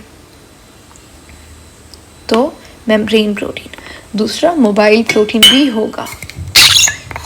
चलो यहाँ पे हम लोग 1-2 मिनट का ब्रेक ले लेंगे।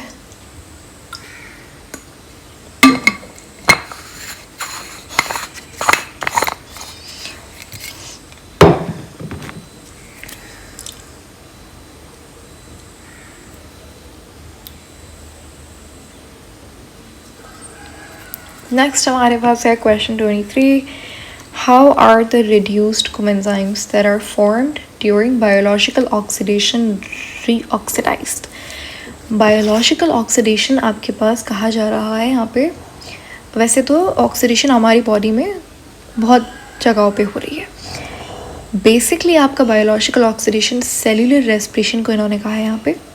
तो वहाँ पे आपके पास जो कोएंजाइम्स रिड्यूस होते हैं, ठीक है, वो दोबारा से आपके पास जो रिड्यूस्ड कोएंजाइम बनता है बायोलॉजिकल ऑक्सीडेशन, यानी कि इलेक्ट्रॉन ट्रांसपोर्ट चेन या फिर रेस्पिरेटरी चेन आप इसे बोल सकते हैं, या फिर आप इसे ऑक्सीडेटिव फॉस्फोरिलेशन बोल सकते हैं। ये जो 3-4 नाम मैंने बोले हैं यहाँ पे, ये लिख लीजिए कहीं पे। IMAT के पेपर में आपको कुछ भी बोल देगा वो, ठीक है। तो कह रहे हैं कि भाई यहाँ पे जो रिड्यूस्ड कोएंजाइम्स बनते हैं इलेक्ट्रॉन ट्रांसपोर्ट चेन के दौरान में, ये रीऑक्सीडाइज होते हैं। कैसे ये रीऑक्सीडाइज होते हैं, रीऑक्सीडाइज का मतलब क्या है, दोबारा से ऑक्सीडाइज होना। पहले क्या थे, ऑक्सीडाइज थे, जैसे ही इलेक्ट्रॉन गेन किया तो रिड्यूस हो गए, अब दोबारा से ऑक्सीडाइज करना है तो रीऑक्सीडाइज बोला है। तो ये दोबारा से रीऑक्सीडाइज होते हैं कहाँ पे, ये आपके पास उसी चेन में रीऑक्सीडाइज होते हैं, रेस्पिरेटरी चेन में। कैसे, जैसे फॉर एग्जांपल ये साइटोक्रोम है,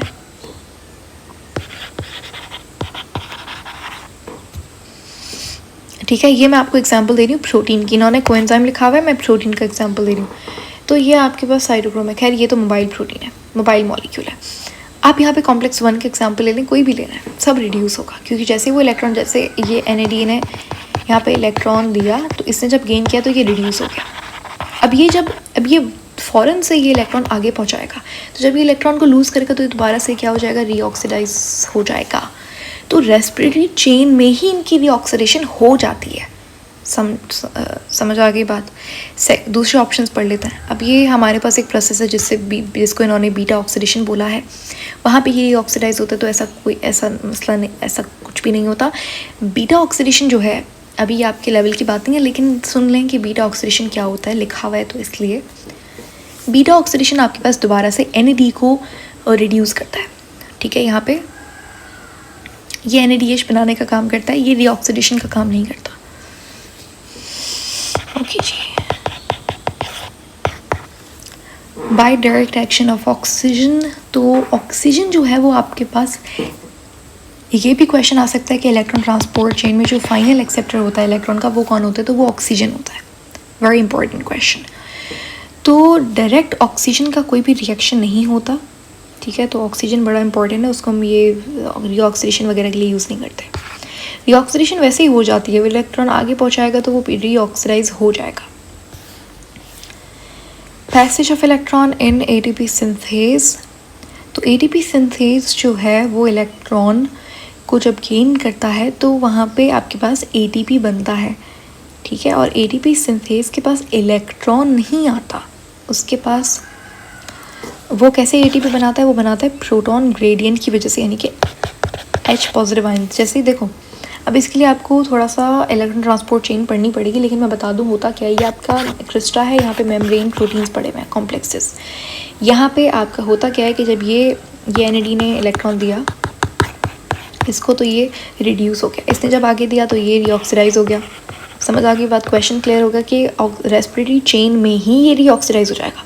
अब होता क्या है, जब ये इलेक्ट्रॉन आगे पास ऑन होता है तो उसकी एनर्जी को यूज़ करके ये जो कॉम्प्लेक्सेस हैं, ये आपके जो इंटर मेम्ब्रेन स्पेस है, ये बाहर वाली मेम्ब्रेन है, ये क्रिस्टा है, तो इस स्पेस में यहाँ पे हाइड्रोजन आयन भरा जाता है इस इलेक्ट्रॉन को यूज़ करके, बिल्कुल वैसा ही जैसे लाइट रिएक्शन में हम लोग पढ़ते थे। तो ये अब इलेक्ट्रॉन जा रहा है, ऑक्सीजन इसको एक्सेप्ट कर लेता है इलेक्ट्रॉन को, ठीक है। ये ऑक्सीजन खुश हो गया है यहाँ पे। ये जो हमने इलेक्ट्रॉन को इतना आगे पहुँचाया है, इसका मकसद क्या था? इसका मकसद था कि आपका इंटरमेम्ब्रेन स्पेस के अंदर हाइड्रोजन आयन भर जाए, जिसको आप अच्छे लफ्ज़ों में प्रोटॉन भी कह रहे होते हैं।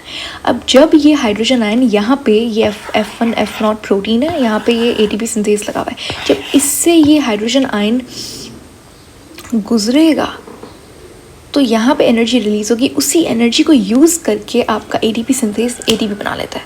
समझ आ गई बात? ये इन शॉर्ट बहुत ही शॉर्टेस्ट समरी है किसकी? ETC की, इलेक्ट्रॉन ट्रांसपोर्ट चेन की। उसके बाद कह रहे हैं कि हार्मोन सिंथेसाइज होते हैं, तो ऐसा भी नहीं है। तो आपके पास ATP सिंथेज कैसे काम करता है? ATP सिंथेज काम करता है एनर्जी को यूज़ करके, प्रोटॉन ग्रेडियंट, प्रोटॉन एनर्जी को यूज़ करके। क्वेश्चन 24 है हमारे पास, which high energy reserve compound contains phosphate groups and is present in muscles. Muscles में आपके पास एक ऐसा कौन सा कंपाउंड है जिसमें फॉस्फेट होता है और वो बहुत सारी एनर्जी को अपने अंदर जमा करके रखता है, स्टोर करके रखता है, इसीलिए उसे हाई एनर्जी रिजर्व कहा जाता है। तो इसका सीधा सा जवाब है क्रिएटिन फॉस्फेट। क्यों? देखें, ये आपके पास मसल में ATP का जो इमीडिएट सोर्स है ना, वो क्रिएटिन फॉस्फेट होता है। इसको याद कर लें आप, ठीक है। इसमें फॉस्फेट भी है, चलें ये कंडीशन भी पूरी हो गई, और ये आपके पास एनर्जी सोर्स भी है। इसमें बहुत सारी एनर्जी होती है ATP की फॉर्म में, इसीलिए हम इसे कहते हैं कि इमीडिएट ATP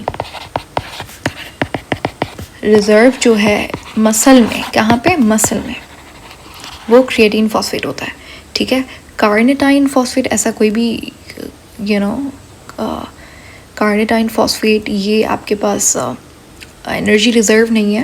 कार्निटाइन आपके पास फैटी एसिड को ट्रांसपोर्ट करने के लिए मसल में एक कंपाउंड होता है, कार्निटाइन, ठीक है। क्रिएटिनिन आपके पास एक वेस्ट प्रोडक्ट है, ठीक है। दोबारा से वही ऑप्शन यहाँ पे, सॉरी वो क्रिएटिन था, ये इसमें कंफ्यूज नहीं होना है, इन्होंने बहुत सारे ऑप्शंस जो है वो एक जैसे दिए हैं। देखो, सबसे पहला क्या है? क्रिएटिन फॉस्फेट, वो आपके पास अच्छा हमारे पास कंपाउंड है जो कि ATP को रिजर्व करके रखता है। दूसरा इन्होंने बोला कार्निटाइन, ये आपके पास फैटी एसिड को ट्रांसपोर्ट करने का काम करता है। क्रिएटिनिन आप पढ़ते हैं ये एक वेस्ट प्रोडक्ट है, ठीक है। ये फॉस्फेट ऐसे लिख दिया है इन्होंने, लेकिन क्रिएटिनिन आपके पास एक वेस्ट प्रोडक्ट है। ग्लूकोज 1 फॉस्फेट ये आपके पास ग्लाइकोजन के मेटाबॉलिज्म के अंदर बनने वाला एक कंपाउंड है, ये बनता है ग्लाइकोलिसिस में। इसका यहाँ पे कोई भी लेना देना नहीं है। फॉस्फोफ्रक्टोकाइनेज ये एक एंजाइम है, काइनेज आ गया लास्ट में, तो ये एक एंजाइम है। सही जवाब क्या है? Creatine phosphate. Which of the following metabolic processes, किसी प्रोसेस की बात कर रहा है जो कि लिवर में मेनली होता है। मेनली लिवर के अंदर आपके पास यूरिया साइकिल होती है। Urea cycle is also called as ornithine cycle. Glycolysis आपके पास साइटोप्लाज्म में होता है, ठीक है। अच्छा, यूरिया साइकिल क्या होती है? यहाँ पे आपके पास जो अमोनिया होता है उसको डिटॉक्सी, जो जैसे देखें अमाइनो एसिड, मैंने आपको बताया अमाइनो एसिड का स्ट्रक्चर, जो NH2 है इसके साथ हाइड्रोजन जुड़ जाता है और ये बना लेता है अमोनिया NH3। अब ये बहुत ज़्यादा टॉक्सिक है, इसको भेजा जाता है ऑर्निथीन साइकिल में, तो ये अमोनिया डिटॉक्सिफाई होता है, कन्वर्ट हो जाता है यूरिया में, जो कि लेस टॉक्सिक सब्सटेंस है। ये कहाँ पे हो रहा है? लिवर में हो रहा है। इसी को हम ऑर्निथीन साइकिल कह रहे होते हैं। ग्लाइकोलिसिस आपके पास कहाँ पे हो रहा है? ये आपके पास हर सेल में हो रहा है। ये हर सेल के साइटोप्लाज्म में हो रहा है। बीटा ऑक्सीडेशन अकर होती है कहाँ पे? टिश्यू में। और बीटा ऑक्सीडेशन मैंने आपको भी बताया था ऊपर, बीटा ऑक्सीडेशन क्या होती है? बीटा ऑक्सीडेशन में आपके पास NADH बनता है। क्रेब्स साइकिल आपके पास कहाँ पे होती है? ये आपके माइटोकॉन्ड्रिया की मैट्रिक्स में होती है और ये भी हर सेल में होती है। और ट्रांसअमाइनेशन क्या है? ये भी आपके पास हर जो अमाइनो एसिड है उसकी रेगुलेशन को ट्रांसअमाइनेशन कहते हैं। तो यहाँ पे ये भी हर टिश्यू में, हर सेल में हो रही होती है। क्वेश्चन 26 है हमारे पास। It is more advantages for humans to store energy as triglyceride in adipose tissue. Human के लिए ज़्यादा फ़ायदेमंद है अगर हम अपनी एनर्जी को स्टोर करें ट्राइग्लिसराइड के एडिपोज टिश्यू में, जो ट्राइग्लिसराइड पड़ा हुआ है उस फॉर्म में। ट्राइग्लिसराइड जिसको नहीं पता, ये एक तरीके का लिपिड है, सिंपल लिपिड, ठीक है। इसमें क्या होता है? इसमें आपके पास एक 3 कार्बन वाली अल्कोहल होती है जिसे आप कोलेस्ट्रॉल कह रहे होते हैं, उसके साथ अटैच होते हैं 3 फैटी एसिड्स। इसी को आप ट्राइग्लिसराइड कह रहे होते हैं, क्योंकि 3 फैटी एसिड है इसलिए ट्राइग्लिसराइड हो गया, ठीक है। यहाँ इनके दरमियान में बॉन्ड कौन सा होता है? ईस्टर बॉन्ड होता है। वेरी इंपॉर्टेंट इन्फॉर्मेशन, ठीक है। तो कह रहे हैं कि ज़्यादा फ़ायदेमंद है अगर आप ट्राइग्लिसराइड की फॉर्म में एनर्जी को स्टोर करें रादर देन अगर आप प्रोटीन की फॉर्म में एनर्जी को स्टोर कर रहे हैं मसल में। क्योंकि ऐसा क्यों है? ऐसा इसलिए है क्योंकि ट्राइग्लिसराइड जो है वो एडिपोज टिश्यू में क्या कंटेन करता है, किस वजह से ये स्टेटमेंट सही है। तो देखें आपके पास ये बात बिल्कुल ठीक है, क्योंकि ट्राइग्लिसराइड जो है वो ज़्यादा कैलोरी है, लिपिड है ना, फैट का मकसद ही क्या होता है? फैट जो है वो आपके पास, ट्राइग्लिसराइड क्या है? फैट है, एडिपोज टिश्यू फैट। इसका मकसद ही आपके पास मोर कैलोरी, ठीक है। पानी कम है, कैलोरी ज़्यादा है, तो फैट कम पर्पस ही क्या है कि ये एनर्जी रिच है, एनर्जी डेंस है। और फैट क्या है? फैट हाइड्रोफोबिक होता है, तो इसीलिए इसमें पानी कम है। जब पानी कम है तो एनर्जी की क्वांटिटी ज़्यादा है, ठीक है, एज़ कम्पेयर टू मसल अगर आप देखें, तो इसीलिए ये ज़्यादा एडवांटेजेस है। बिल्कुल ठीक बात है, ऑप्शन ए सही है। कम कैलोरी होती है ट्राइग्लिसराइड में? नहीं, कम कैलोरी नहीं होती। ज़्यादा कैलोरी, ज़्यादा पानी होता है? नहीं, कम पानी होता है, क्योंकि हाइड्रोफोबिक होता है। ज़्यादा ऑक्सीजन, कम नाइट्रोजन, ये ऐसा नहीं है, ठीक है। Lysosomes are organelles. अब ये इन्होंने सेल वाले चैप्टर से क्वेश्चन दे दिया। ये भी सेल चैप्टर है, ये भी सेल चैप्टर है, ये भी सेल चैप्टर है। 4 क्वेश्चंस डायरेक्टली आ गए आपके सेल स्ट्रक्चर एंड फंक्शन वाले चैप्टर से। ये चैप्टर हमने बहुत डिटेल में कवर कर लिया है ऑलरेडी, रिकॉर्डेड यूट्यूब पे भी है, और वैसे आप अगर आप देखें तो नोट्स भी आपको ऑलरेडी हैं आपके पास। अच्छा, लाइसोसोम आर ऑर्गेनल्स। लाइसोसोम हमारे पास ऑर्गेनल्स हैं जिनका काम क्या होता है, जिनका काम होता है हाइड्रोलाइज करना, चीज़ डाइजेशन करना चीज़ों की, ठीक है। और ये बनते कैसे हैं, ये बनते हैं गोल्जी एपरेटस, यानी कि गोल्जी बॉडी से आपके पास इस तरीके से वेसिकल्स टूटते हैं और ये मिलकर बनाते हैं लाइसोसोम, ठीक है। तो लाइसोसोम आपके पास कौन बनाता है, गोल्जी एपरेटस बनाता है। It is form by budding from Golgi apparatus, ठीक है। वेसिकल्स होता है इस तरीके से, वो टूट रहे होते हैं कहाँ से, गोल्जी से, वो उनके बीच में बडिंग होती है, वो मिलते हैं और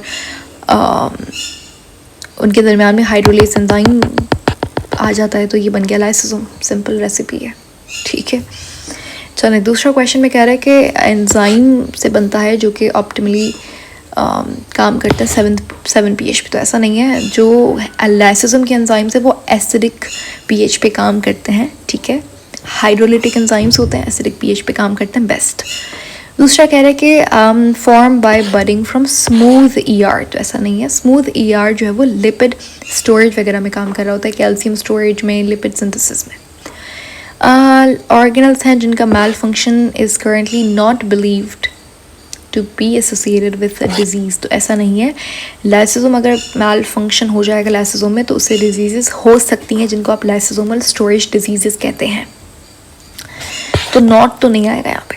responsible for synthesis of proteins, तो ये प्रोटीन सिंथेसिस का इसमें कोई काम नहीं होता। प्रोटीन सिंथेसिस आपका राइबोसोम या फिर रफ ER करवा रहा होता है। क्वेश्चन 28 है हमारे पास, which of the following statements is correct. Nucleus, mitochondria, chloroplast, सब में DNA होता है, बिल्कुल ठीक बात है। Mitochondria, chloroplast according to endosymbiotic theory कि ये एक टाइम पे प्रोकैरियोटिक सेल थे, अब ये यूकैरियोटिक में आ गए, तो इसीलिए इनके पास अपना सर्कुलर DNA होता है। हमारा DNA कैसा है, न्यूक्लियस में लीनियर DNA। फ़र्क भी बता दिया, डिफरेंस याद होना चाहिए। सिर्फ न्यूक्लियस में DNA होता है जबकि माइटोकॉन्ड्रिया और क्लोरोप्लास्ट में RNA होता है। नो, इनके पास DNA भी होता है। All cellular organelles possess a small amount of DNA. No. RER के अंदर DNA प्रेजेंट होता है, नहीं। प्रोकैरियोट्स के पास वेल डिफाइंड न्यूक्लियस होता है, नहीं। ओके, क्वेश्चन 29 है, what is the main function of plasma membrane in cells. Plasma membrane का मेन फंक्शन क्या होता है कि भाई जो चीज़ अंदर से बाहर जा रही है और जो बाहर से अंदर आ रही है उनको रेगुलेट करके रखना। तो ऑप्शन ए सीधा सीधा सही जवाब है। एनर्जी प्रोवाइड करना सेल को, नहीं, तो ये माइटोकॉन्ड्रिया का फंक्शन होता है। प्रोटीन सिंथेसाइज करना, ये RER का फंक्शन होता है। जेनेटिक मटेरियल को रखना अपने अंदर, तो ये न्यूक्लियस का काम होता है। सेल मूवमेंट को फैसिलिटेट करना, तो ये आपके पास साइटोस्केलेटन का काम होता है। और मेम्ब्रेन का काम भी होता है। ये मेम्ब्रेन का काम, मेम्ब्रेन इसमें हेल्प करती है, बिल्कुल करती है, लेकिन मेनली प्लाज्मा मेम्ब्रेन का काम क्या है, मेन फंक्शन पूछा है तो वो एक्सचेंज को मेंटेन करती है, आउटसाइड इनसाइड जो चीज़ें आ जा रही हैं। क्वेश्चन 30 है हमारे पास, विच रिएक्शंस आर डिफाइंड एज एक्सर्गोनिक। एक्सर्गोनिक किसे कहा जाता है, वो रिएक्शन जो कि एनर्जी को रिलीज़ करे और स्पॉन्टेनियसली हो, ठीक है, जिसका Gibbs free energy difference. Spontaneous किसे बोलते हैं, जिसका गिब्स फ्री एनर्जी डिफरेंस कितना हो, लेस देन 0। तो एक्सर्गोनिक रिएक्शंस कौन से होते हैं, जहाँ पे एनर्जी रिलीज़ होती है। एनर्जी क्या होती है, रिलीज़ होती है, वो स्पॉन्टेनियसली होता है। ऑप्शन ए सही है, ठीक है। जिसमें हीट चाहिए होती है तो नहीं, एक्सर्गोनिक में ज़रूरी नहीं हीट चाहिए। दूसरा वो कह रहा है कि सिर्फ लाइट में होता है, तो ऐसा भी नहीं है, ज़रूरी नहीं कि वो सिर्फ लाइट में हो, लाइट के बगैर भी हो सकता है। लाइट में होने वाले रिएक्शंस फोटोकेमिकल रिएक्शंस होता है, वो सिर्फ लाइट में ही होता है। और reactions that produce chemical energy without consumption of reaction, तो ऐसा नहीं है, रिएक्टेंट तो कंज्यूम होगा ही तभी प्रोडक्ट बनेगा आपके पास। एंजाइम थोड़ी है कि भाई बिल्कुल यूज़ ही ना हो। Reactions are always involve the synthesis of new compounds, तो ज़रूरी नहीं है आपके पास not always synthesis, यहाँ पे ब्रेक डाउन भी हो सकता है, ज़्यादातर ब्रेक डाउन ही होता है। ऑप्शन ए सही है। तो क्या बोला हमने कि वो एनर्जी रिलीज़ करे, क्योंकि देखो सिर्फ एनर्जी रिलीज़ करे तो वो एक्सोथर्मिक भी खिलाया जा सकता है, लेकिन एक्सर्गोनिक एक्सोथर्मिक में डिफरेंस ये है कि एक्सर्गोनिक जो है वो स्पॉन्टेनियस भी होता है, खुद ब खुद हो जाएगा, इसको एक्सटर्नल एनर्जी सोर्स की ज़रूरत नहीं है। Okay, what is the main function of osteoblast? अब ये क्वेश्चन कहाँ से पूछा है इन्होंने? बोन वाले चैप्टर स्केलेटल सिस्टम से पूछा है, जो कि अभी हमारा चल रहा है। इंसुलिन, अब ये जनरल क्वेश्चन पूछ लिया इन्होंने, तो कह रहा है कि अच्छा नहीं, ये आपके मसल में भी इसका, चलें देख लेते हैं, हम लोग देख लेते हैं। और ऐसा main function of osteoblast, osteoblast का मेन फंक्शन क्या होता है कि ये आपके पास ऑस्टियोसाइट बनाता है मैच्योर होके। कैसे? क्योंकि ऑस्टियोब्लास्ट क्या करता है, ये कोलेजन बनाता है, ये मिनरल्स बनाता है, और वो जाके बोन मैट्रिक्स में स्टोर होते जाते हैं, और वक्त के साथ ये ऑस्टियोब्लास्ट बना लेता है ऑस्टियोसाइट, जो कि मैच्योर मिनरलाइज्ड सेल, बोन सेल होता है। इसीलिए हम बोलते हैं कि ऑस्टियोसाइट क्या है? मिनरलाइज्ड बोन सेल। मिनरलाइजेशन के पीछे मेहनत किसकी है? ऑस्टियोब्लास्ट की है। तो ऑस्टियोब्लास्ट का मेन रोल यही होता है कि ये कोलेजन को प्रोड्यूस करता है, ये मिनरल्स को अपने अंदर स्टोर करता है, और रीअब्जॉर्ब करता है मिनरल्स को बोन से। तो ऑस्टियोक्लास्ट का फंक्शन होता है ये। रेगुलेट करता है ब्लड पीएच को, तो इसमें ब्लड पीएच का कोई काम नहीं होता।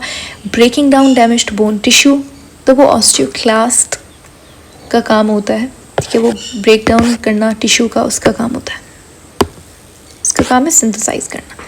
ट्रांसपोर्ट करता है न्यूट्रिएंट्स को बोन मैरो में, तो न्यूट्रिएंट ट्रांसपोर्ट बोन मैरो में ब्लड वेसल्स करती हैं, ऑस्टियोब्लास्ट नहीं करता। इंसुलिन हमारे पास एक तरीके का प्रोटीन है जिसका काम है ग्लूकोज को स्टोर करके रखना। तो स्टोर्ड फॉर्म ऑफ ग्लूकोज क्या है? इंसुलिन है। सॉरी, उल्टा हो गया, ग्लूकोज का स्टोर्ड फॉर्म है ग्लाइकोजन। तो इसके लिए आपको एक एंजाइम की ज़रूरत होती है, वो एंजाइम है आपके पास इंसुलिन, सॉरी हार्मोन की ज़रूरत होती है। उल्टा हो गया, चलो मैं दोबारा से एक्सप्लेन कर दूं अभी जो मैंने आपको चीज़ें कही हैं, क्योंकि कन्फ्यूजन्स हो गई। देखें, ग्लूकोज है, ग्लूकोज की स्टोर्ड फॉर्म क्या होती है? ग्लूकोज जाके लिवर और मसल में स्टोर हो जाता है ग्लाइकोजन की फॉर्म में। कहाँ पे? लिवर में और मसल में।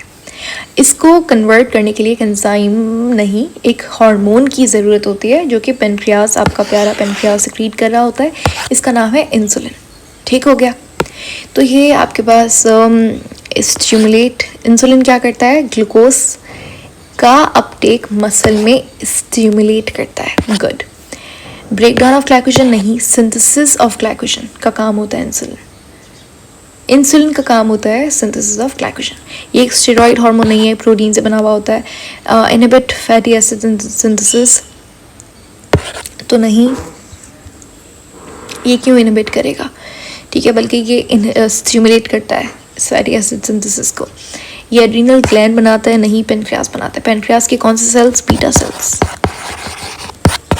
ठीक है, ओके, अच्छा, okay, we are finally done. अभी नेक्स्ट हमारा जो है वो केमिस्ट्री है, एंड आप मुझे बता सकते हैं अगर केमिस्ट्री फिज़िक्स भी आपको इसकी भी एक्सप्लेनेशन चाहिए तो आई थिंक या आज की क्लास में इतना ही, and I will see you super soon. हम लोग अभी मस्क्यूलर और स्केलेटल सिस्टम कंप्लीट